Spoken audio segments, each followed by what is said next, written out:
Hi guys, I'm Dawn Kurtagich. I'm the author of 3 YA horror novels. The first is The Dead House in both the UK and the US. And it follows a story of two girls in one body, one who comes out at night and one who comes out during the day, and what happens when one of them goes missing. It might involve demon possession and it might not. I can't say. The second book is called The Creeper Man in the UK. In the US, it's called And the Truth Crept In, and it's about a young girl and her little sister who run away from an abusive household in London to stay with their crazy aunt, Kath. And when they move into this mansion, which is the color of blood, strange things begin to happen, and they quickly realize it might be haunted. And the third book is Teeth in the Mist in both the UK and the US, and it is a Faustian feminist retelling, and it follows three different girls across three different centuries as they all grapple with a deal made with the devil centuries before in the same location. So the same location in different periods of its life. And also there's a novella sequel to The Dead House called Nada, or the Nada Tapes, and it follows the events right after The Dead House. And yeah, that's me. They're all so creepy and terrifying, but in a good way. I do love my horror. Yeah, I did wonder. So obviously, you love horror. Yeah. Is that why you think that you create the books that you do? Do you think it's that love that kind of drives what you write? I think it's a bit more selfish than that. Yes, I do love horror, but I think the more that I think about it, I write horror to get it out of me.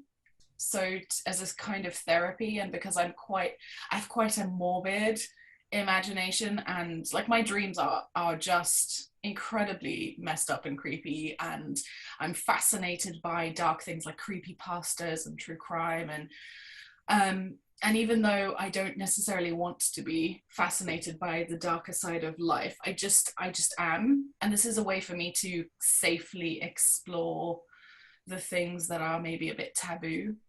So yeah, kind of an indulgence for me, I think, rather than, I mean, I do love horror, but it's like therapy.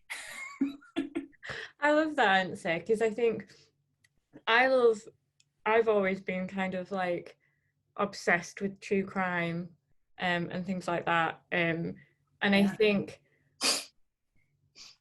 there is something to watching and kind of figuring out the kind of psyche of people that I quite like when it comes to true crime. I find it so interesting, and I think that in the world of kind of like in the book world, like it is your kind of horrors and your thrillers that really kind of mirror that, and you get that kind of same kind of pulling apart of things, if you get what I mean. Like an unraveling. Also, I'm very emotional as a person, so when people ask me about my writing technique, I always go back to emotion, because the world to me is an emotionscape. I realized this as I got older, so I view things in terms of emotion. So therefore I'm fascinated by people like psychopaths who just don't have this spectrum, and how, well, A, how difficult life must be for them, but B, how easy it is, because emotions hurt. Yeah. Like my heart is very bruised most of the time. And so because of this, I limit things like the news and stuff. But then I also have this like masochistic fascination with people who are other to that. Like I just want to understand it. Yeah, I think it's one of those really interesting things in that I think it must be, I mean, obviously it's not terrifying to them, but it must be so strange to not have those emotions. Yeah. Because it does make you kind of other, but then how would you actually feel about that? Because you don't have the emotional capacity to kind of explore what it is to be without emotions. So I find it really, really fascinating, and something that's very creepy, and I do enjoy kind of watching and looking into more than I probably should. It's like that thing where there's an accident on the road and you're looking, you don't want to see anything bad, but you just can't help yourself. I think that's like a human nature, there's something in us that makes us curious about the forbidden or the grotesque. Also, I mean, I think it's tied to our fascination with our own mortality. Like Yeah. we're all going to die, we share that, but we don't know what comes next, if anything. And so that plays on my mind a lot. So a lot of times in my book I'm exploring death, essentially. Yeah. And these killers are obsessed with death, the last moments, and that's so interesting to me. Also, the difference between someone who's maybe on the spectrum, like my husband and my mum and like most people I know, where they have like maybe less empathy or less emotional range, and then they struggle with things like my husband especially, making decisions is difficult because it relies on emotion. And then I think, what about these killers? They make these decisions about who to hurt. And so what's the difference? You know, what's the difference between those two? Is it one's lacking fear? I don't know. That psychology is interesting to me. Definitely. Yeah. I think it's one of those things that I'm always going to kind of be fascinated with, I think. Yeah. It's terrifying, but it is really interesting at the same time. It's that weird balance of things where you're like, I probably shouldn't be so interested in this, but this is like fascinating and I can't like not try and find out more. Yeah, also just inventing a story in the space between things. So with true crime, it's, you don't know what happened to some of these people, especially if they're never seen again. So there's a story there. And I think that I just have a brain that wants to fill in the gaps with the story. And also the gap between, which is getting smaller as we progress through time, but the gap between science and the paranormal fascinates me. I want to exist in that space and create meaning. Yeah. So what do you think is kind of the biggest inspiration behind kind of your books? Do you think it's that kind of like wanting to understand the areas of kind of life that we don't quite always understand fully? Do you think it is kind of you exploring these different avenues? I think it's different for different books. The gap between the gap between psychology and the paranormal was the thing that I focused on for the Dead House, because the whole premise is this girl suffering with a mental illness or is she possessed, right? And it was based on a family member's experience because they were raised in a religious way. And then when they realized they had DID, they didn't know that they had DID. They thought, well, I must be possessed. I must have demons in me, right? So that whole narrative is fascinating to me. The meaning, like how we read the meaning of, you could tell a person a story. You could tell two different people the same story and they'll have different meaning assigned to the same story.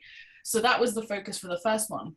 With the second one, it really was the house, and actually it was the ending. So I had the ending for the Creeper Man because I'd written a different book where it didn't fit. And so I knew where the story was leading. So I had the house, I had the girl and her diary entries and the ending, and that's all. And I just needed to fill the space. With Teeth in the Mist, that the spark of that happened because of a setting. I went for an adventure day in Snowdonia, in this very particular area where the mountains have these huge slate teeth just sticking out of the ground. And I remember walking around and I just suddenly, out of nowhere, got this feeling that something was watching me. And I was alone. No. I was alone. Yeah. No. And I was like, there's something in these mountains. And I had to invent the thing, and it felt malevolent. It felt like it had sinister intent, and that's just where my brain goes. Yeah. But I think there's something to be said about that though, that kind of like you then took what you experienced and kind of created your own narrative and became to go with it. I think that's like a very kind of therapeutic and almost kind of like owning that experience and filling it out the story, if that makes any sense. I do, yeah, completely, because you inject your own lens into your books. And I love watching interviews with authors, and then you find out that like one pivotal scene or even just a small detail is like something that happened to them or a detail from their life. Yeah. Yeah, it's been very interesting asking all these questions and finding out all these kind of like little extra bits of information that I didn't know, that when you realize are like, oh my god, that makes so much sense, or like that's really interested in it and adds like another layer to the text. With your books, so Cooperman's a prime example, you often explore different fonts and kind of bringing in different formats in your writing, so like diary entries, and bits of paper with different things on them. I want to know how that works. Like when you're writing, do you already have all these elements kind of down? Is it something that you're already like consciously thinking of in like the first stages? Is it something that's always there, or is that something you refine later on? Initially, when I started the Dead House, I knew that it was just going to be diary entries. That's all I thought it was going to be. And the reason is because those were the books that spoke to me the most as a kid. I had a very turbulent upbringing, and we moved a lot, and there was lots of trauma and back and forth. And I found just a deep connection with epistolary novels where there were letters or diaries. So I knew that I wanted to have that kind of intimacy, except then I reached a point where I needed something to happen and the reader to know, but not my protagonist to know. And so I started thinking, okay, how do I reveal that? And I had this image in my mind of the best friend with a camera. And I thought, this is fascinating, because then the technical challenge is, how do you then show something that's happening with no emotional read, no meaning assigned to it? You simply show what's there. So that was that interplay that I had between this very personal, totally emotional diary entries where she's assigning meaning to everything, versus these cold video clips where you cannot infer things except for what happens. You can't infer motive, for example. So that was the technical challenge for me, and it just happened out of necessity. With the Creeper Man, I had her diary entries first, and I think I had the original. That was my cat. Oh my god. I mean, they do pick their times. You know what? And I'm home alone.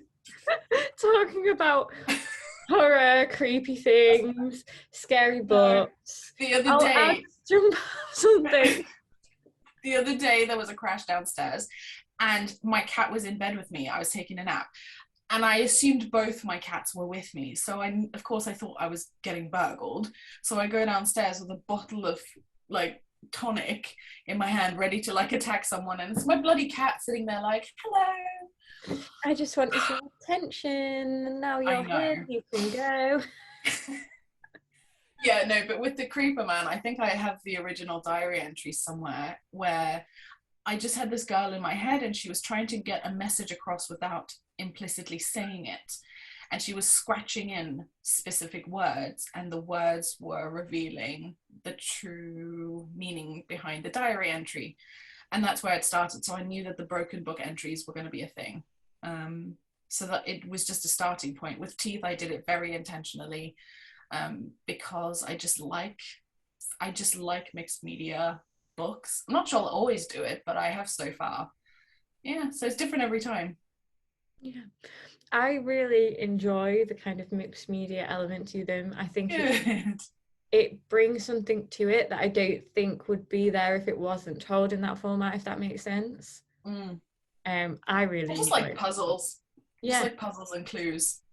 But that's it. It is kind of, it feels very like you're trying to pull together the clues, and it's like discovering something for yourself, and like you're experiencing it yourself and having to pull these different elements together. Yeah. That I really enjoy. Oh, speaking of cats, hello. Yeah, I really wanted readers to be able to catch something new each time that they read it. Yeah, I think it works so well, and I mean it looks wonderful to look at as well. There's like always something pulling your eye. Yeah, they did such a great job with the design. Very, very cool. Yeah, they are very cool looking books. Great to read and cool looking at the same time. I'm so glad. You can't do better, can you, than a great looking book that is incredible to read. It's a Yeah. winner. What more can you ask for, right? Nothing at all. So with Teeth in the Mist, you're writing kind of a follow-up to that, and you've got other books that have kind of sequels to them as well.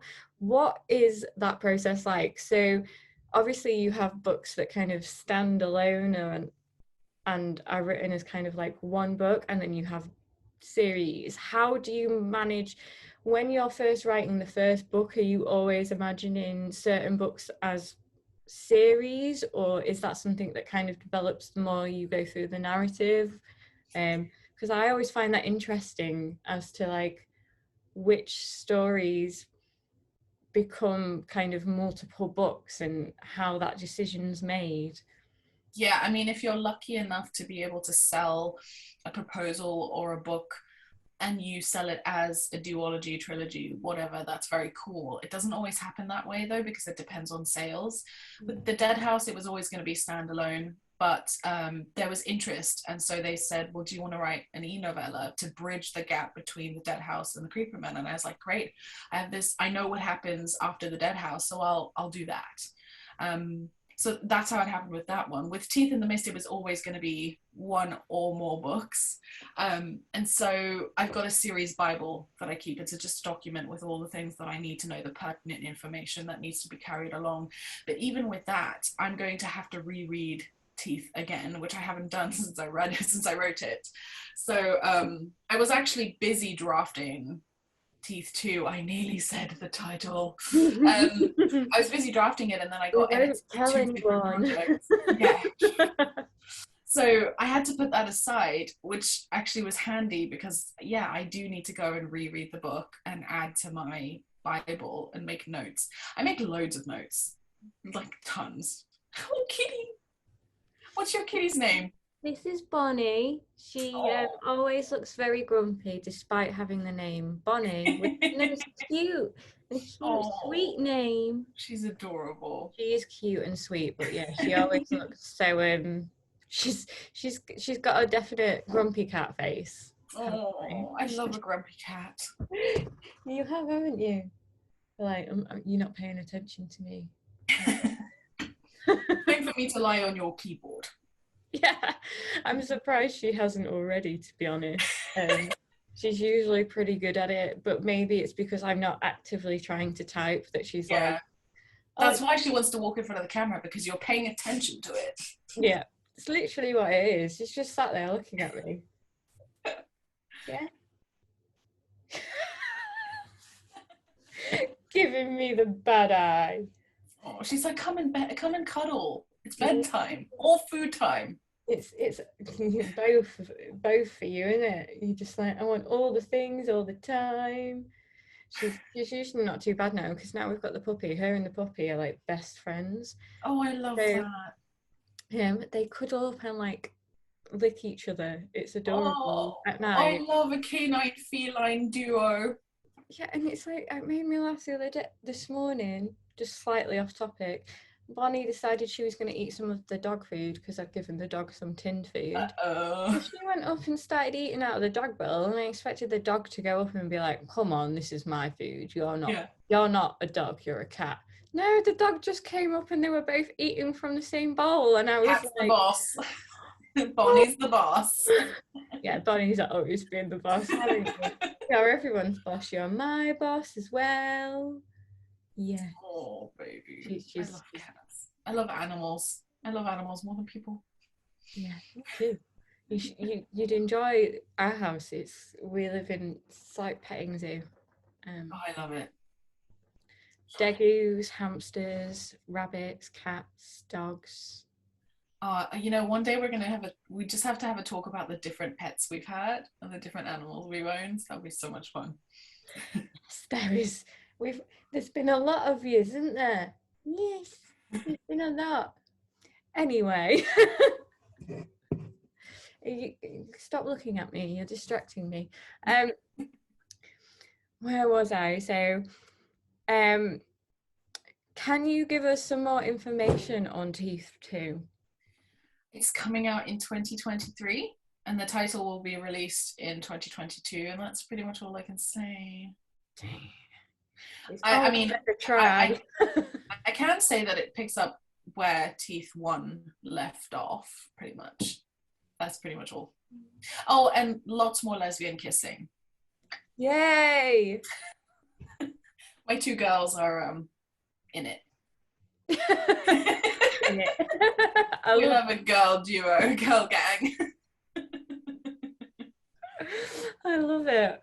So that leads us perfectly onto the most difficult questions of this evening, and that is the book club questions put together by our YA book club.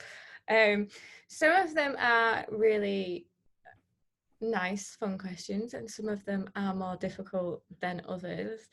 The one that I always find really fun to ask is there any character in any of your books you would bring to life, and why? Oh, my poor characters. If you could only bring one. You know, I think maybe Nada, the best friend in the Dead House, because she's so supportive. She's, you know, she's interesting as well. She's the one who's into the Mala religion, which is a voodoo-esque religion in the first book. And I think she'd be fun.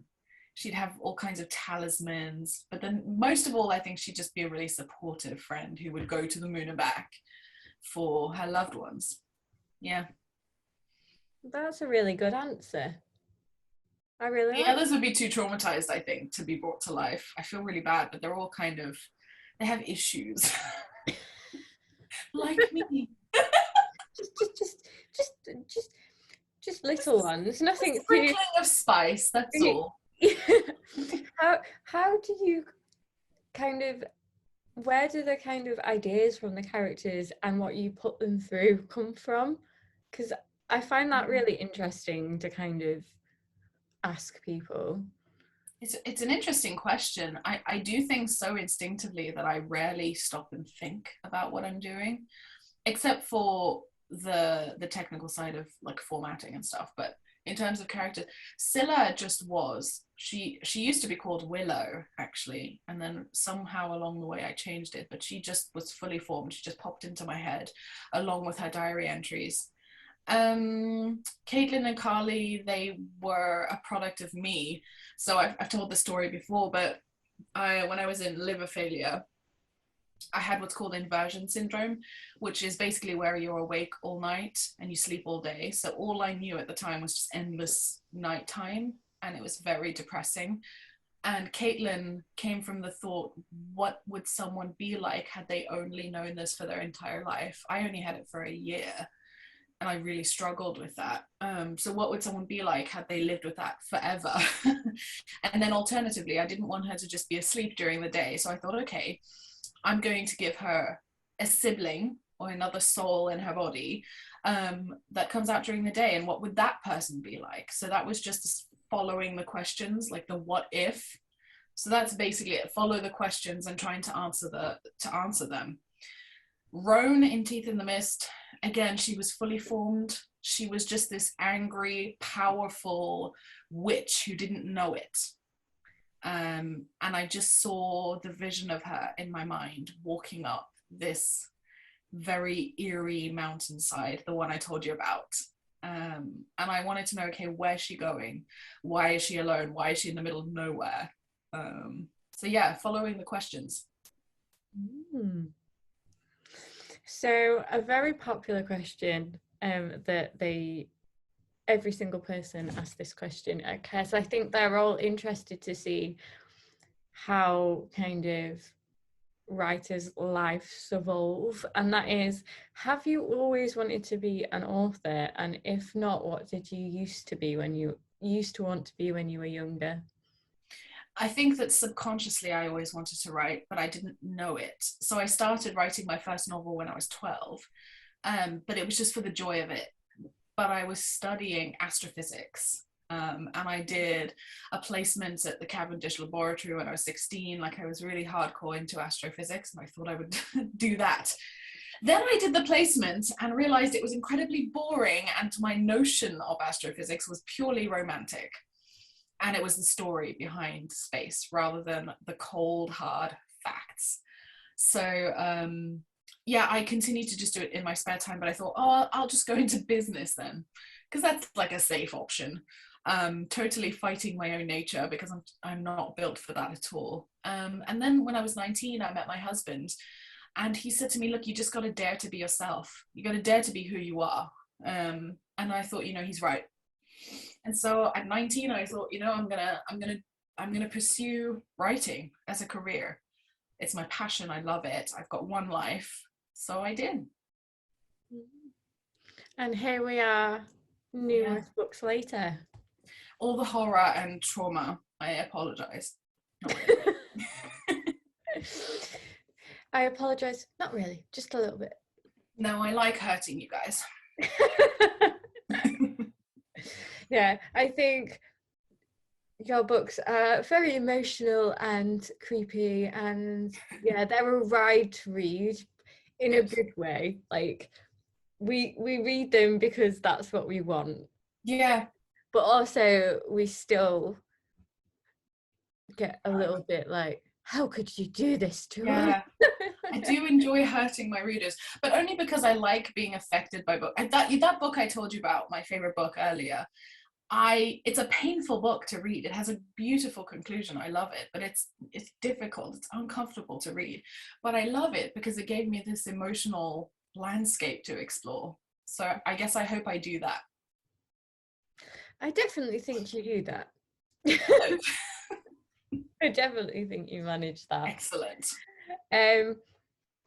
One of the other questions they were really kind of interested in knowing the answer to was, what's your favorite thing about the writing process, and what's your least favorite thing about the writing process, if you have something that kind of sticks out to you in that way? I love editing in general. I like polishing what I've got. If I have a good first draft experience and it's written in a fever, the way that I've had maybe twice, out of all the books I've written, published and unpublished, I've only had that experience twice. The rest of the time it's a labor and I don't enjoy the first draft. But I think I always enjoy the edit because I love words. I love the tone and rhythm of sentences. I love the music of language. So I think editing is my favorite place to be, which is great because it takes the longest anyway. And you have to do it so many times. Yeah, I can't imagine kind of the passion and the kind of attention to detail that must go into writing a book, just because I think sometimes we think, as people that don't write, that you write it and then it's out in the world, and we don't realize how long the process is and how many times it's kind of looked at and rewritten and bits moved around in the narrative to kind of become this like polished book. And I think it's really interesting when you think that some books start off one way and then by the time that they're published they're like completely different from that kind of initial first draft. And I always think that's really interesting, but I do think it's amazing that you kind of, I don't know if I'd have the attention span to stay in that one kind of world or project or anything for that long. Especially when there are other shiny ideas that keep pulling your focus, which is why so many authors say to aspiring writers, finish the book, because it's hard to do that. It's hard to do it. And honestly, you fucking hate your book by the time it's published. You just read it so many freaking times. No, you do love it, but there is a point in the process where you're like, if I have to read this again, and I can memorize it, I just can't do it anymore. That's probably roughly when it's ready to go.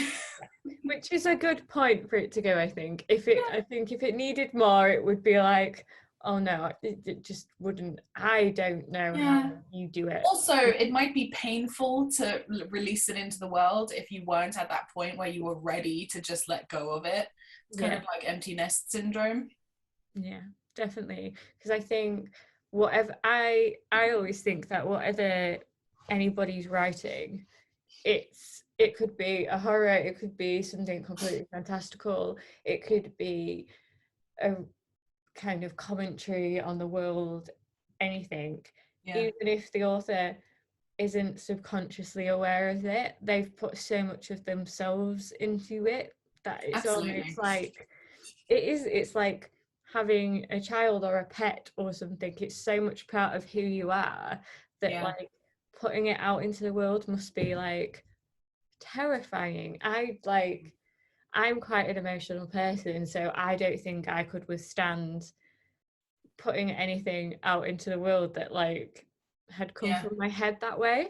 You If sort that of makes compartmentalize a little bit because you do put so much of yourself into it, but you if you're going to get into this business, you kind of grow a thick skin. It kind of comes with the territory, only because when you're querying and you start getting the rejections, at first they break you. They're so painful, and there's so many of them, but eventually you just learn to just take it as part of the process. You learn to accept criticism and make it constructive, and you learn to know when someone is just being needlessly harsh and mean, and when it doesn't serve you.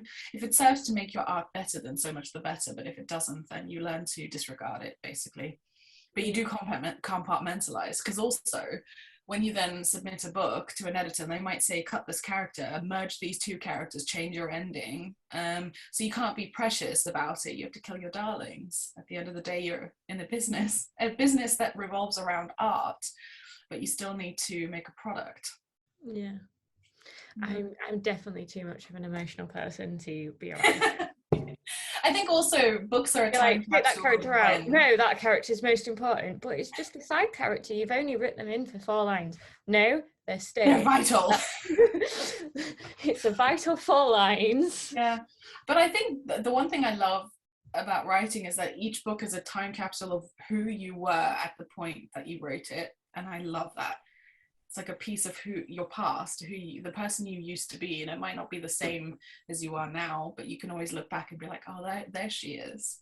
Yeah, that's amazing. A lot of the girls in the group wanted to know how you kind of plan out the writing process. Do you have like a very structured way of writing where you kind of plot it all out, or are you the kind of person that kind of gets it all out of their head onto paper first and then kind of refines it afterwards? So the process is different for different books, but I think that I'm coming to a place where certain elements are the same. So I always have a notebook where I put all my ideas and my brain dumps in. I at least loosely plot now, where I have cookie scenes, that the scenes that I write towards. I used to be a total pantser. I used to be completely chaotic, but that doesn't work. It's just more work to reach the same place. So I give myself some freedom, but then I also roughly know where I'm going these days. And we'll see how long that works for me. Again, it might change when I start the new book. Yeah. I do think it's really interesting that kind of different books almost demand different ways of being written.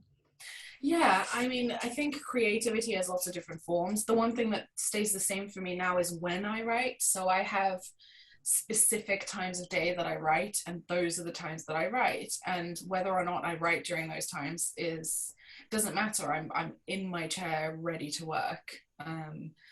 But in terms of how the book manifests itself, that could be different. Sometimes I'm writing on the walls, sometimes I'm outside writing in the air, sometimes like it just, whatever works to get the book finished, do that.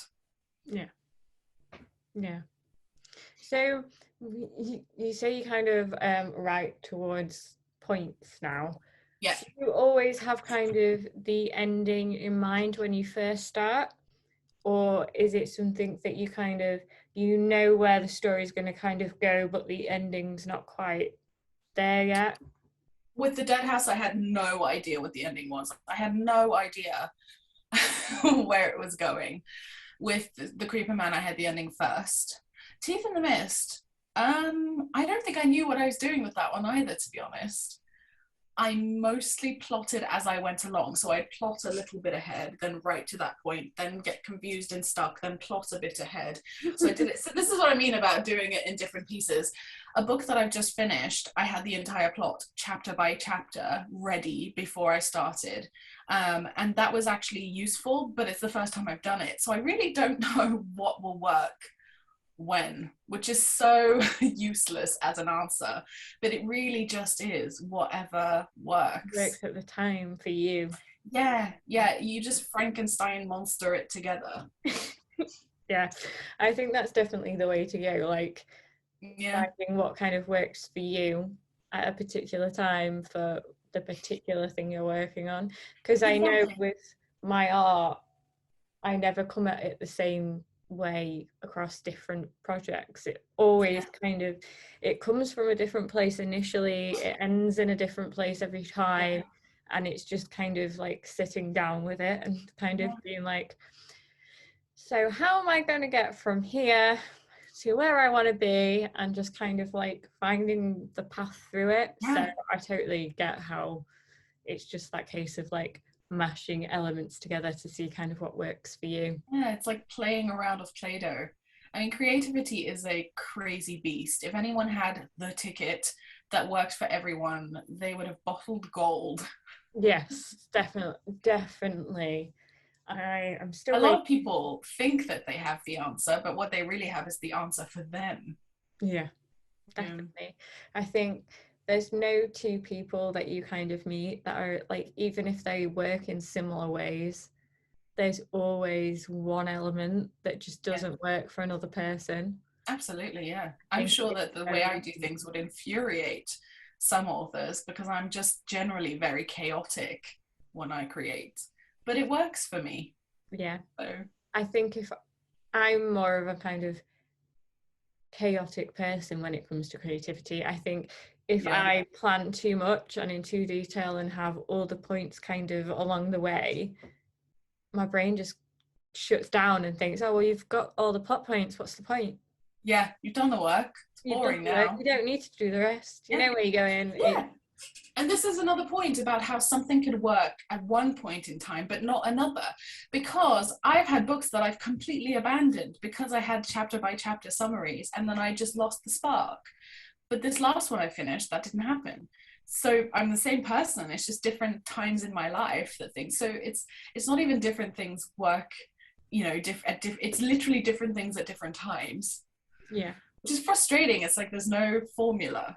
Yeah. I wish there was. God, yeah, me I too. would I would pay. Although we'd be bored. We'd be bored Yeah, with the we would. formula. I'd probably give the formula 2 or 3 tries at most, and then Yeah, I'd go back to just pretending I didn't know the formula existed. exactly. I mean, I think that maybe there's a way to find the formula that works for you, and it's just optimizing you. And great. I hope I get there one day. It will save me a lot of time. Definitely. And what's your favorite book? Because I'm the kind of person that blanks when anybody asks that question. See, I can see you're the same kind of person. I You're do like, actually have an answer. oh, Yeah. So my favorite book is Daughter of the Forest by Juliet Marillier. And only because I haven't found a book yet that gave me such a deep emotional resonance since then. And also I haven't found a book that I so badly wanted to live in, except for Harry Potter, than this book, because it all takes place in this beautiful ancient Irish forest. Most of it anyway. And yeah, I love that book. And the two following it. There's something like 7 or 8 in the series now, but the first 3, the original trilogy, are just chef's kiss. see, I struggle to ever answer that question. My brain literally does the thing where it goes, wait, have I ever read a book? Yes, I have that with movies. I'm terrible. The last question is one that I really enjoy, and that is, I don't know how you're going to answer this, because as a fantasy lover, Yeah. I know that when I answer this question, I really struggle to find somewhere where I won't instantly be murdered. And that question, if you could live in any kind of book world universe, where would it, which world would it be? I Is have so this, many that I'd love to visit, yeah. but I know I'd die within 5 seconds of being there. Is this outside of Harry Potter? Because clearly we'd all live there. Outside, because my first answer is clearly going to be the Wizarding World. But outside of that, probably in the Forest of Seven Waters. So my favorite book, like I said, Daughter of the Forest by Juliet Marillier. That world in Ireland, that ancient forest full of druids and fair folk. I think I'd like to live there. I pretty much live in this mountainous foresty area anyway, and it feels very magical. So I guess I'm as close as I can get. So there, I think. I always have grand ideas of where I could go in book worlds, and then realise that they're terrible ideas, and I should never go there because I wouldn't last 5 minutes. Probably me too. As much as I like to imagine myself. Do you have one? Do you have one today that you'd go to? Oh, today. See, it changes all the time. At the moment, I think the Bone Shard Emperor's come out today. So I added that to my list because of you. Yeah, so I think I'd like to go to that world just because the excitement to go back into it when kind of as a reader now is... Oh, I need to read the first one. ...is really intense. But also, I would be terrible in that world. I wouldn't last. Like, so many worlds. And it's like, I'd love to visit the Lord of the Rings and kind of that world. No, wouldn't last 2 minutes. You could hang out with the hobbits. Yeah, that would be the only place, but I'd still do something, Dawn. You don't understand. I'm clumsy, and unless I go to some kind of like world that's very similar to this one, or like a world of clouds, I don't know how I'll manage. Because like I imagine myself going to the Lord of the Rings kind of realm and falling over on a sword within 2 seconds. Oh, I totally me too. It wouldn't even be like a badass fight to the death or anything. It would be I fell over the side of a cliff or onto a sword or something. So yeah, take this Mithrandir and I end up like somehow chopping my head off while trying to put it on or something. Yeah, I still think it would be cool to go to Middle Earth. I do. I'd be very scared. I feel like I'd need to fly at it from above. Like maybe you could be one of the eagles. Yes, that'd be cool. That would be cool. I'd be Smeagol. But yeah, there's so many places I'd kind of like love to go, but I just fear the reality of being there. I know, and like part of me wants to go into the Coraline universe just because I want to meet the other mother. Yes. But I'm also terrified. That is such a terrifying film to say it's for children. It terrifies me. It's really, really fun. No worries. I will talk to you soon. All right, you too. Thank you so much for listening to me. You're welcome. Bye. Have a good night. You too. Bye.